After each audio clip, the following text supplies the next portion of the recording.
So we have a table of sales reps with their figures for last month compared to this month. We also have a column showing the change as a percentage.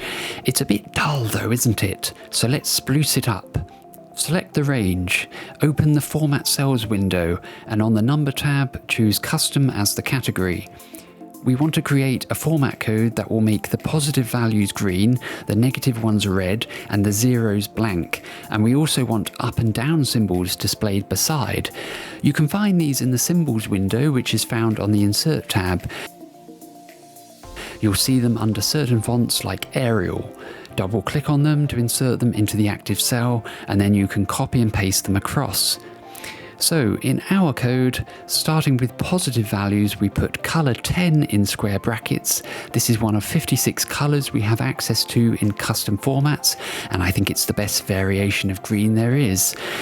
Then we put 0, which is a placeholder for a number of any length, followed by the % symbol. Put a space, and then in quotations, paste the up arrow. Semicolon. Now we're formatting the negative values. Put red in square brackets. This is one of 8 standard color names we can access. By the way, there is one for green, but it's not very easy to look at, which is why we're not using it for positive values. After, we put -0% this time, space, and paste the down arrow in between quotations.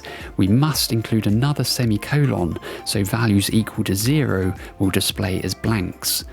Our code is now complete, so click OK. There we have it. It's now much easier to tell which sales reps had good months and which ones had bad months.